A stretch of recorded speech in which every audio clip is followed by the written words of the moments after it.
Bismillah. Assalamualaikum warahmatullahi wabarakatuh. Waalaikumsalam warahmatullahi wabarakatuh. Selamat sore rekan-rekan. Bagaimana kabarnya? Sehat, baik Pak. Alhamdulillah. Semoga semuanya dalam keadaan sehat dan tetap semangat ya. Amin, amin. Insya Allah eh, sore hari ini pada kesempatan kali ini kita coba masuk salah satu bab yang sangat penting sebetulnya ya. Ini bagian dari pengantar juga sebetulnya. Vektor gitu ya. Meskipun mungkin ada yang berpikir bahwa topik ini tuh kayaknya lebih cocok kalau bukan teknik informatika gitu, bidang lain gitu. Ya nggak salah juga sebetulnya. Tapi sebenarnya konsep vektor ini sangat relevan gitu ya. Dan dia tetap berguna lah, terutama di bidang teknik informatika. Teknik informatika itu kan luas banget ya. Ya, mungkin kalau misalkan teknik informatika nanti ke machine learning misalkan, nah itu eh, pasti berhadapan lah dengan vektor-vektor seperti ini. Sebagai mahasiswa ya kelas karyawan apalagi ya, pasti rekan-rekan ini memiliki pengalaman kerja yang menuntut efisiensi ya. Insya Allah hari ini saya bantu untuk membahas ya sebenarnya teori aja sih, teori juga. Tapi saya mencoba untuk mengaplikasikan konsep vektor untuk menyelesaikan masalah. Ya, harapannya sih bisa bermanfaat gitu ya. eh Mungkin saya awali pertama-tama, mari kita coba pahami dulu apa itu vektor ya. Jadi dalam fisika itu ada materi vektor. Ini sebetulnya ada kaitannya sama bab sebelumnya, besaran gitu ya, besaran dan satuan. Jadi vektor ini itu besaran yang memiliki arah dan magnitude gitu ya. Jadi contoh sederhananya itu ya kecepatan, gaya atau perpindahan gitu. Tapi sebetulnya jauh lebih dari itu, konsep vektor ini juga diterapkan secara luas gitu. Contohnya kalau misalkan di grafik komputer gitu ya, setahu saya gitu. Karena kan kalau grafik komputer itu kan 3D ya. Bagaimana merancang game atau simulasi 3D atau objek dalam ruang virtual gitu. Itu kan udah pasti ditentukan oleh vektor posisi gitu. Atau mungkin dalam memproses data gitu, dalam machine learning gitu. Pernah dengar istilah machine learning ya? Bagian dari AI gitu ya, artificial intelligence itu kan ada salah satunya machine learning. Itu kan udah pasti representasi datanya menggunakan vektor gitu. Karena kan dia mengolah data, vektor dalam ruang dimensi tinggi. Karena kan dia merekayasa gitu ya, merekayasa algoritma. Contohnya misalkan kalau yang pernah saya lakukan itu klasifikasi data eh, menggunakan SVM.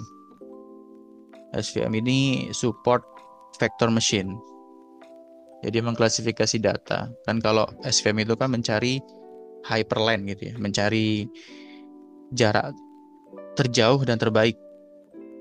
Nah, itu kan vektor itu. Atau mungkin kalau informatika yang kaitannya sama robotik misalkan gitu ya. Itu kan menghitung gerak gerak robot gitu ya, atau navigasinya itu udah pasti vektor. Intinya memahami vektor ini tuh bukan soal fisika aja sebetulnya. Jadi landasan untuk mendukung pekerjaan. Ya harapannya sih begitu.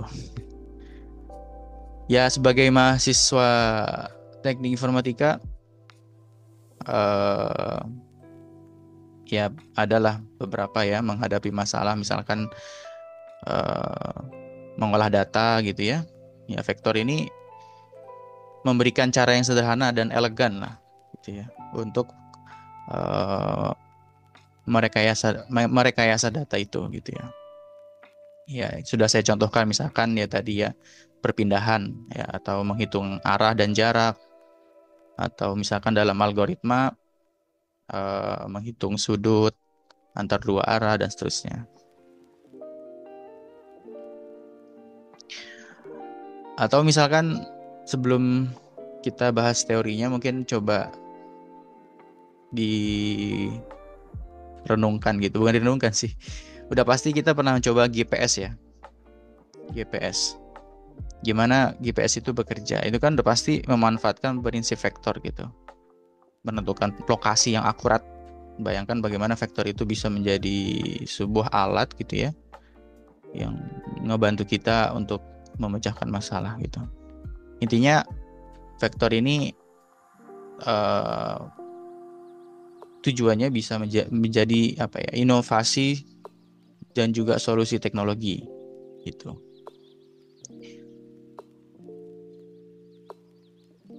Nah, kalau ada vektor udah pasti ada skalar gitu ya. Jadi besaran vektor ini sudah saya jelaskan. Jadi sebenarnya besaran yang ditentukan oleh besarnya nilai dan juga arah gitu. Kalau nggak punya arah berarti namanya skalar.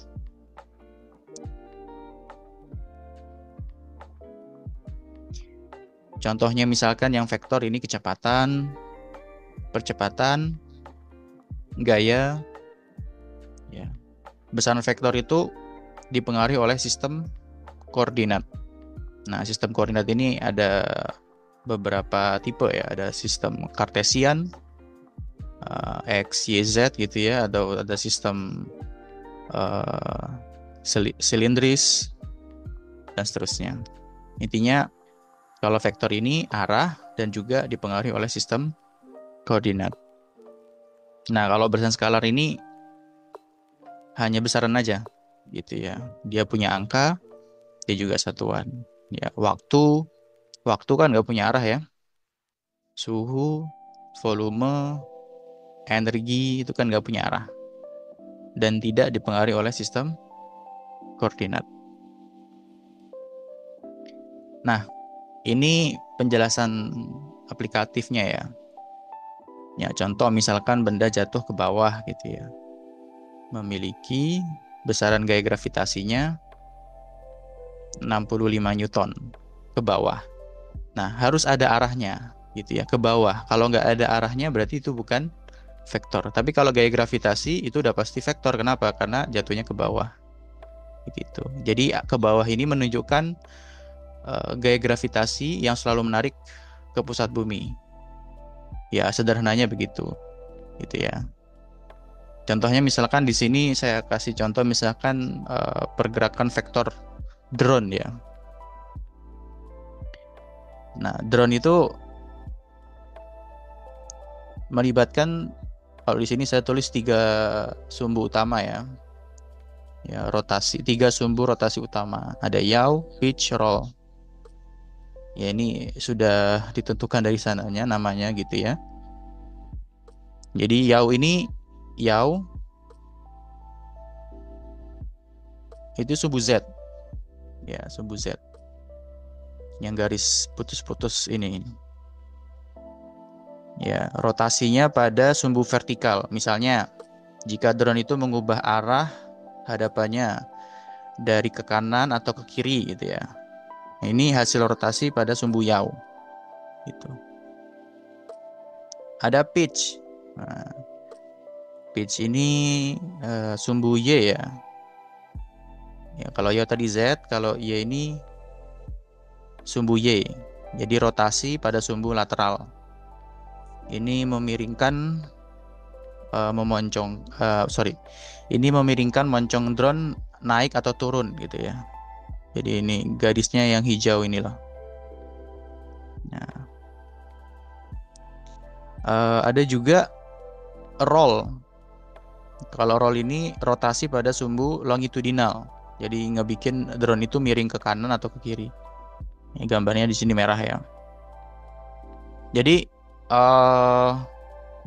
ini diciptakan untuk memudahkan pergerakan gitu ya. Misalkan kalau di sini 20 derajat per second yaw, ini artinya nih drone berputar ke kanan, kemudian minus derajat per second pitch, ini artinya drone memiringkan moncong sedikit ke bawah gitu ya. 10 derajat per second roll ini itu artinya drone miring ke kanan gitu. Ini vektor rotasi.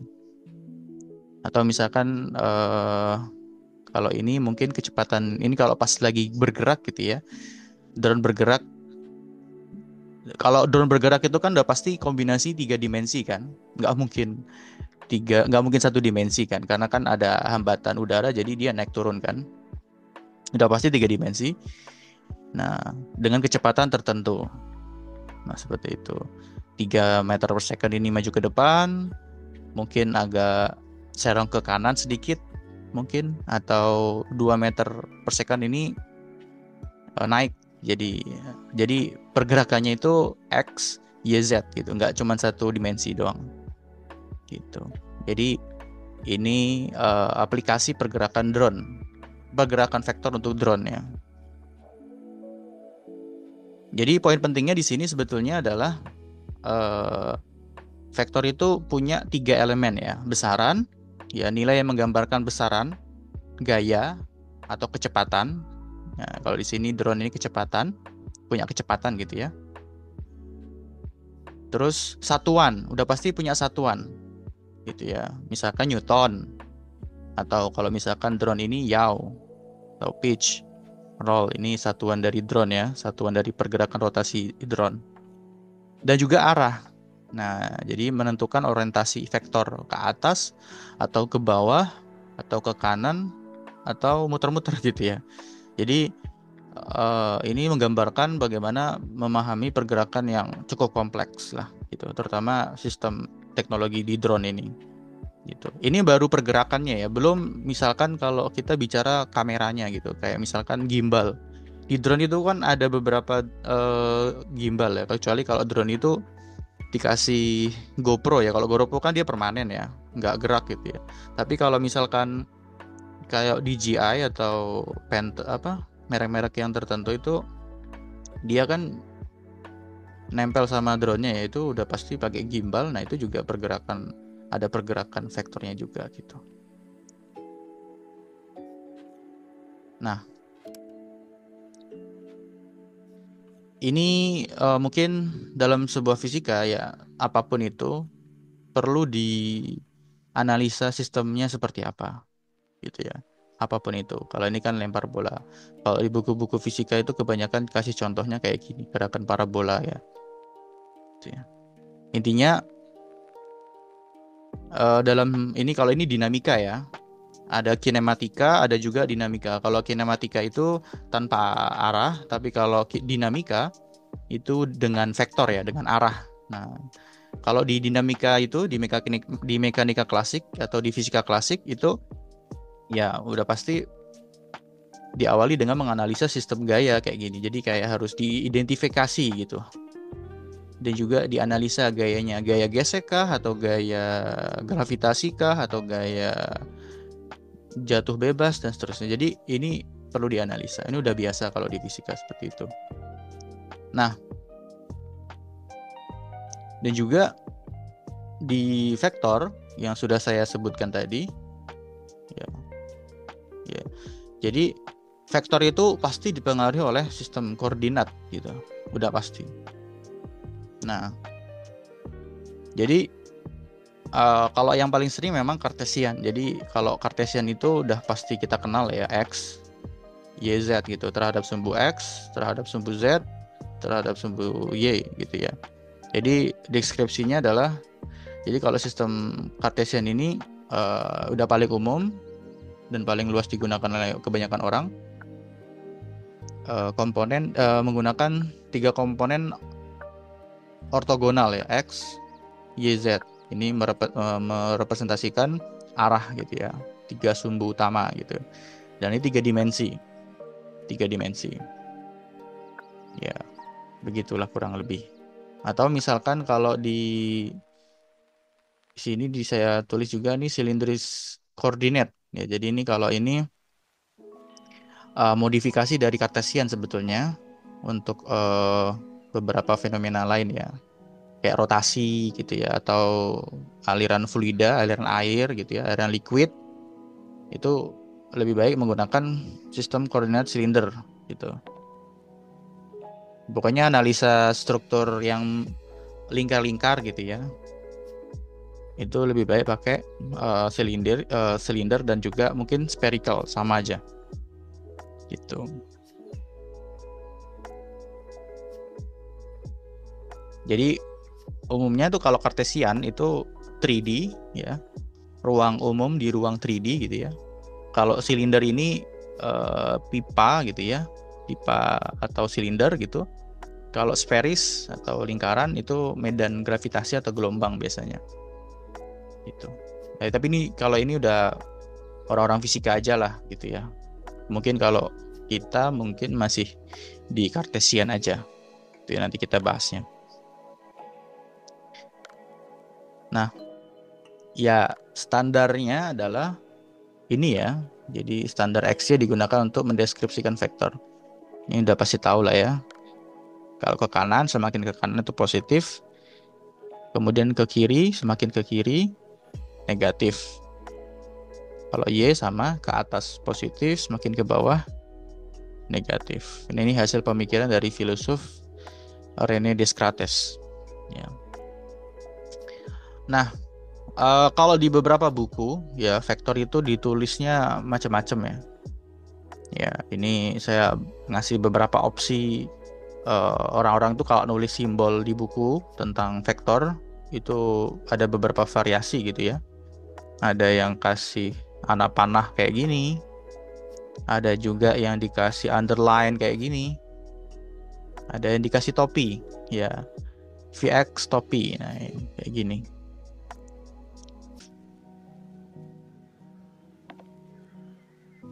Jadi mungkin saya ulangi sedikit.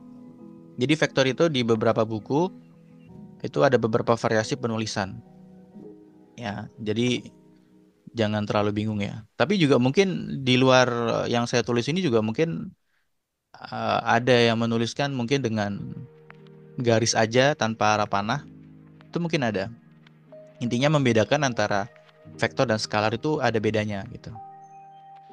Nah, ini saya tulis beberapa contoh besaran vektor dan skalar ya.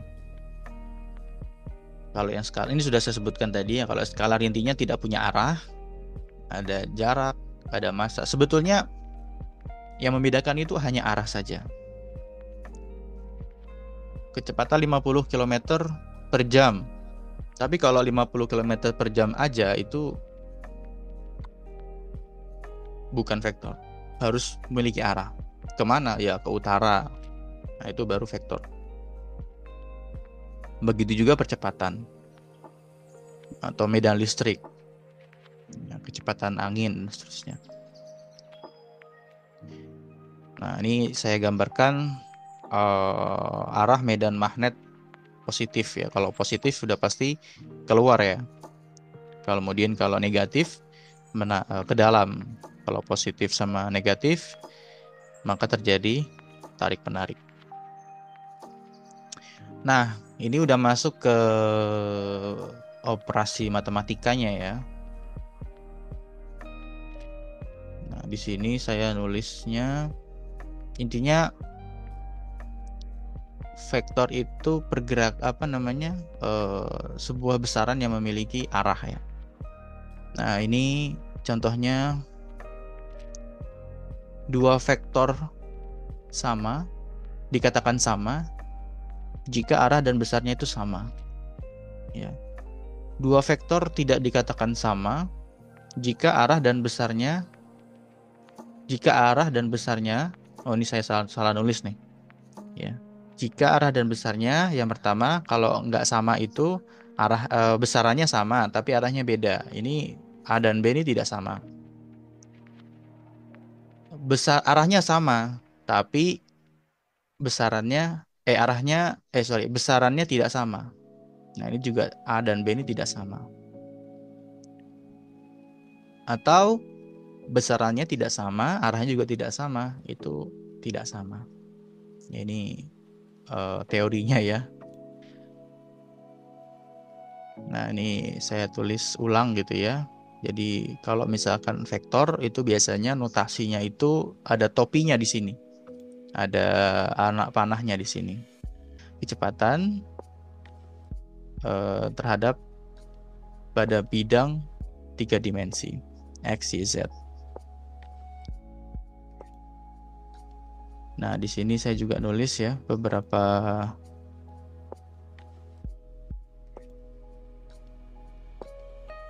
grafis ya. Oh ya, di sini saya juga nulis apakah sama ya besaran vektor dengan magnitude itu sama atau beda? Sama ya. Jadi dalam konteks vektor, besaran vektor dengan magnitude ini merupakan hal yang sama. Jadi keduanya itu menggambarkan panjang dan ukuran dari sebuah vektor. Nah, ini juga teori operasi dasar dari vektor. Intinya ini tuh menggambarkan bagaimana vektor A dengan vektor B dengan vektor C itu dihubungkan. Kalau dihubungkan itu kan pasti ya entah dijumlahkan atau dikurangkan atau dikalikan dan seterusnya. Ya. Nah, ya otomatis ada penjumlahan ya. Kalau penjumlahan seperti ini. Ya, vektor U ditambah vektor V. Berarti ada penjumlahan seperti biasa. Disamakan variabelnya X dengan X, Y dengan Y. Begitu juga pengurangan. Nah, di perkalian juga sama. Ya, K ini simbol skalar ya. Ini bebas sebetulnya, ini hanya menggambarkan bahwa ini adalah skalar gitu ya. Tidak memiliki simbol topi di atas. Ini membuktikan bahwa ini adalah nilai skalar. Ya. Ini perkalian ya. Kalau perkalian berarti tinggal dikalikan saja. Contohnya seperti ini ya. C sama dengan KA. A-nya ini adalah besaran vektor gitu ya. Konstantanya adalah sama dengan 3. Oh, ini salah nih. Harusnya ada tambahan. Ini hasilnya ada tambahan thread di sini. Sebentar. Nah, ini harusnya ada tambahan begini. Ya, sebentar. Nah, seperti ini. Baru 3A ya.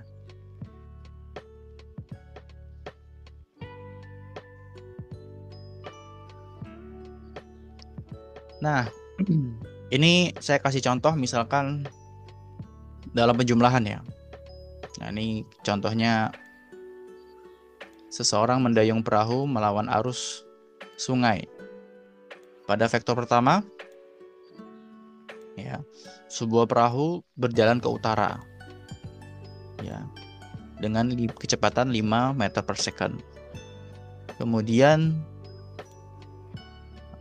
vektor kedua artinya dia memiliki kecepatan sungainya itu memiliki arus gitu ya. Dan kalau naik ini, kalau sungai biasanya tidak langsung seperti ini kan. Biasanya karena ada arus sehingga biasanya miring gitu. Maka dicari resultan ya. Resultan ini vektor diagonal pada grafik. Ya, jadi kalau misalkan seperti ini, sebenarnya tinggal dijumlahkan saja ya.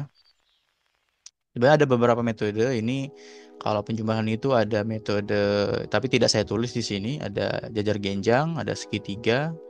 Tapi pada intinya adalah ketika kita menentukan resultan, ini dijumlahkan. Seperti itu.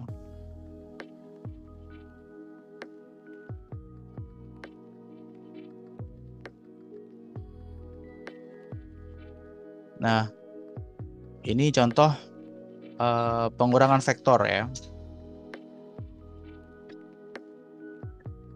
misalkan seorang berjalan di bandara dengan eskalator bergerak. Orang naik gitu ya. Dengan kecepatan 2 meter per second ke arah ke depan. Nah, kedua, eskalator ini kan juga bergerak ke bawah ya. Juga bergerak ke bawah kan. Ya. Otomatis cara menghitungnya ya tinggal dikurangkan saja kecepatan orang berjalan dikurangi dengan kecepatan eskalator. Ya. Seperti ini. Berapa kira-kira? Berapa kecepatan total? Tinggal 2 dikurangi 1 ya. Berarti 1 meter per second. Seperti itu.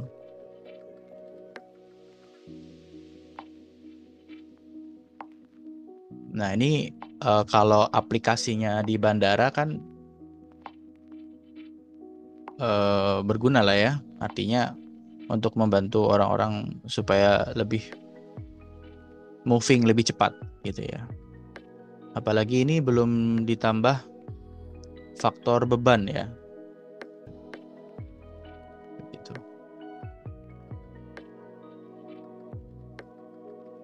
Nah, ini contoh kasus skalar ya. Ini perkalian skalar dengan vektor. Oh ya, kalau perkalian skalar dengan vektor, ini hasilnya vektor ya. Ini saya kasih contoh misalkan ada sebuah kendaraan gitu ya. Memiliki kecepatan awal 20 meter per second ke arah timur ya.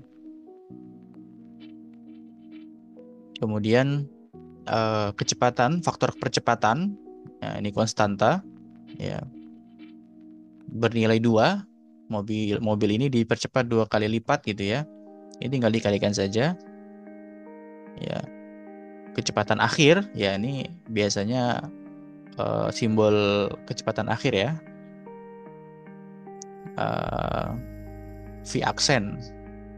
Ya, ada tanda kutip di atas, ini namanya V aksen, ini kecepatan akhir. Itu sama dengan konstanta dikali kecepatan awal. Kecepatan awalnya adalah 20 meter per second. Atau contoh lain misalkan pada hukum Newton. Hukum Newton kedua ya. Hukum Newton kedua ini merupakan perkalian skalar dengan vektor. Karena massa itu adalah skalar. Ya, berat itu kan tidak memiliki arah. Betul ya? Jadi ketika menentukan gaya gravitasi atau gaya pada benda, itu berarti kan massa tersebut, massa sebuah benda atau massa sebuah partikel dikalikan dengan percepatan kondisinya seperti apa. Kalau misalkan gaya gravitasi berarti kan ini G ya, percepatan gravitasi, berarti massa dikali dengan percepatan gravitasi, berarti arahnya ke bawah gitu kan, gitu. Maka gaya ini termasuk besaran vektor karena memiliki arah gitu. Oke. Nah, kalau ini dot product ya, perkalian ini sama sebetulnya.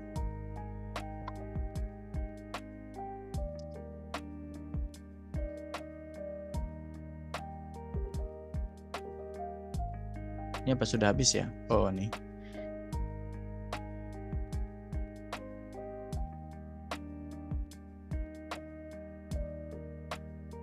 Nah, jadi dalam perkalian vektor ini kan ada skalar dikalikan dengan vektor, hasilnya vektor. Tapi juga bisa dalam fisika itu vektor dikalikan dengan vektor. Ya, perkalian titik atau perkalian silang, dot product. Atau kalau perkalian silang namanya cross product. Nah, seperti itu.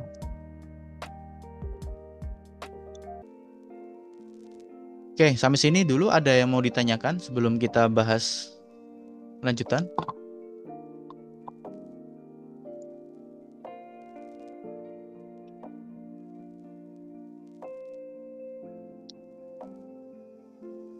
Oke, mungkin saya akan sedikit demonstrasikan ya. Demonstrasikan simulasi penjumlahan dan vektor tapi pakai Python ya. Coba. Jadi itu sebetulnya simulasinya itu kalau ini tuh pemrograman Python ya, bagi teman-teman yang tahu Python, salah satunya adalah untuk mengolah data gitu ya. Nah, di sini saya sedang mendemokan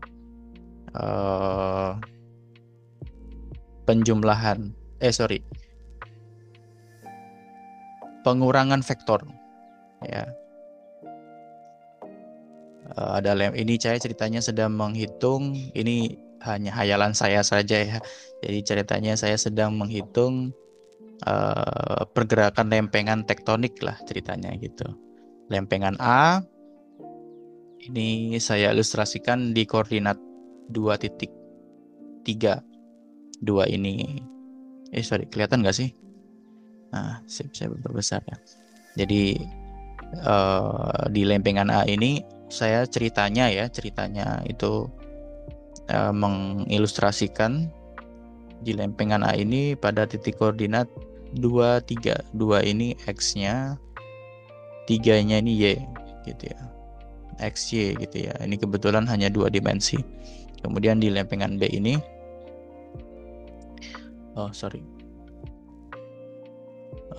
lempengan B ini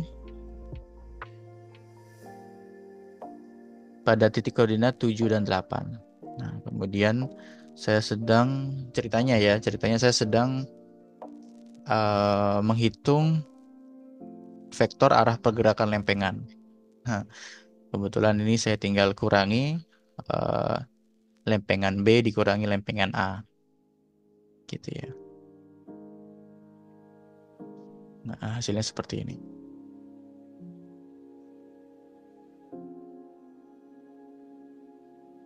Dari koordinat ini sampai koordinat seperti ini. Jadi ini ceritanya menggambarkan vektor arah pergerakan lempengan tektonik lah, ceritanya begitu. Tapi ini sekali lagi hanya latihan saja ya. Begitu. Tapi kalau misalkan realnya itu biasanya lebih banyak datanya ya. Atau datanya sudah berupa data CSV atau TXT yang lebih banyak gitu ya. Sehingga data visualnya mungkin lebih kompleks ya. Gitu.